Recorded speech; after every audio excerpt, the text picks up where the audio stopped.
بسم اللہ الرحمن الرحیم ربی اشرح لی صدری ویسر لی امری واحلل عقدۃ من لسانی یفقہوا قولی۔ عزیز طالبات السلام علیکم۔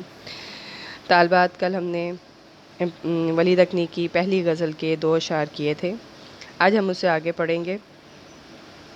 تیسرا شعر دیکھیں اس کا: اس رات اندھاری میں مت بھول پڑھوں تجھ سو، ٹک پاؤں کے جھانجر کی چھنکار سناتی جا۔ اب ٹک جو ہے وہ ذرا کو کہتے ہیں، ٹھیک ہے، یہ بھی قدیم اردو کا لفظ ہے۔ اس میں کہتے ہیں کہ یہ جو تاریک رات ہے، یہ جو اندھیری رات ہے، میں اس میں جو ہے وہ راستہ نہ بھول جاؤں، اس لیے مجھے اپنے پاؤں کی جھانجر کی آواز سناؤ، تم اپنا پاؤں ہلاؤ تاکہ میں اس کی جھانجر کی آواز سن کر تمہاری طرف لوٹ آؤں۔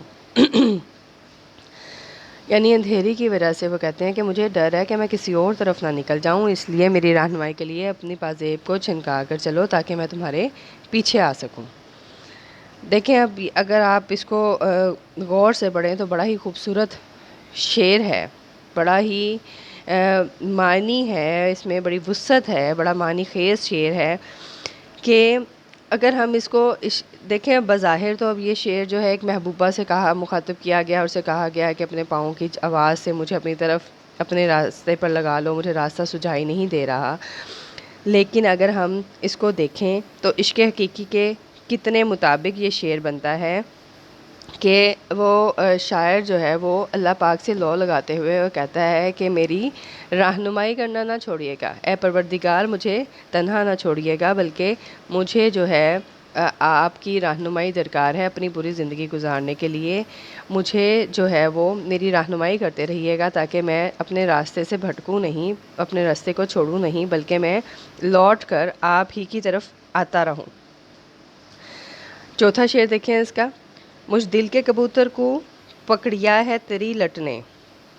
یہ بھی قدیم اردو کے الفاظ ہیں، کو سے ہے، پکڑیا ہے، پکڑا ہے، تیری لٹ نے یعنی تیری زلف نے۔ یہ کام دھرم کا ہے، وہ کہتے ہیں کہ یہ دین کا کام ہے، یہ مذہب کا کام ہے، ٹک اس کو چھڑاتی جا، ذرا اس کو تم چھڑاتی جاؤ۔ یعنی وہ کیا کہہ رہے ہیں کہ میرے دل کو میرا دل جو ہے، میرے دل کا کبوتر وہ تمہاری زلفوں کا اسیر ہو چکا ہے، تم اسے اس اسیری سے نکالو، یہ مذہب کا تقاضا بھی ہے اور یہ میرے ساتھ اچھا سلوک بھی ہوگا۔ اب ولی کے ناقدین جو ہیں وہ اس بات پر متفق ہیں کہ ان کے ایک سے زیادہ محبوب تھے اور ان محبوبوں کا تعلق مختلف مذاہب سے تھا۔ اب عشق میں اگرچہ مذہب درمیان میں نہیں آتا، مگر ولی کے خیال میں ان کا مذہب اس بات کی اجازت نہیں دیتا کہ کسی غیر مذہب کے معشوق سے عشق کیا جائے۔ چنانچہ وہ اپنے غیر مذہب کی معشوقہ سے مخاطب ہوتے ہوئے کہتے ہیں کہ اے محبوبہ، میرا دل تمہاری زلفوں کا اسیر ہو چکا ہے، اب چونکہ میرا اور تمہارا دین مختلف ہے، لہٰذا تم مجھے اپنے زلفوں کے جال سے آزاد کر دو، اسے رہائی دے دو، یہ ایک نیک کام ہوگا اور مجھ پر بھی احسان ہوگا۔ اس میں آپ وہ شعر شامل کر سکتی ہیں: سودائے زلف یار میں ہے تلخ زندگی، سودائے زلف یار میں ہے تلخ زندگی، یہ زہر ہم نے مول لیا سانپ پال کے۔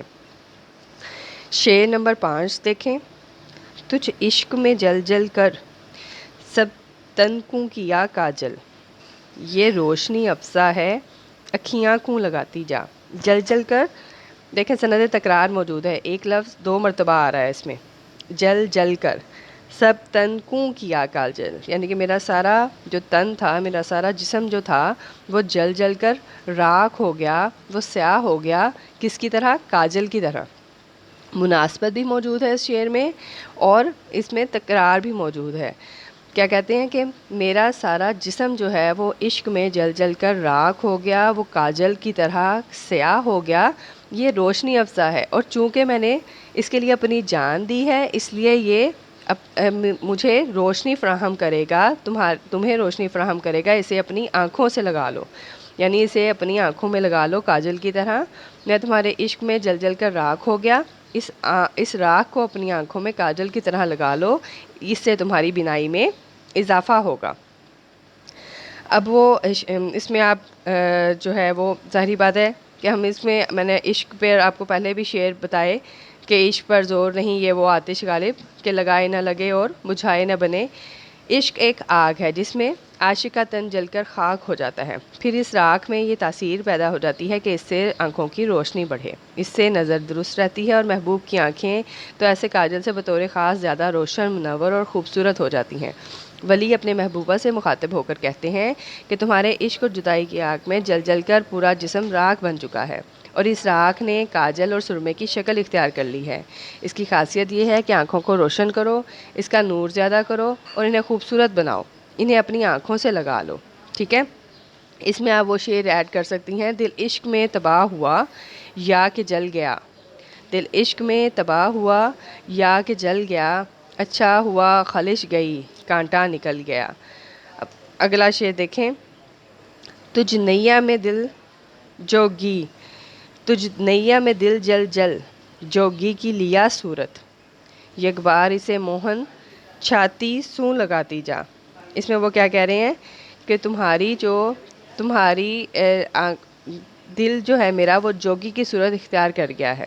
ٹھیک ہے، میرا محبوب کی محبت میں دل جل کر راکھ ہو گیا ہے اور میں جوگی بن گیا ہوں۔ جوگی جو زندگی کو ترک کر دے، جو رہبانیت اختیار کر لے، جو جنگلوں میں بھٹکنے لگے، جو ادھر سے دور چلا جائے، اس جوگی کی تمنا یہ ہے کہ محبوب اسے ایک بار اپنے گلے سے لگا لے تو پھر اس کی جو ہے زندگی اس کے لیے آسان ہو جائے گی۔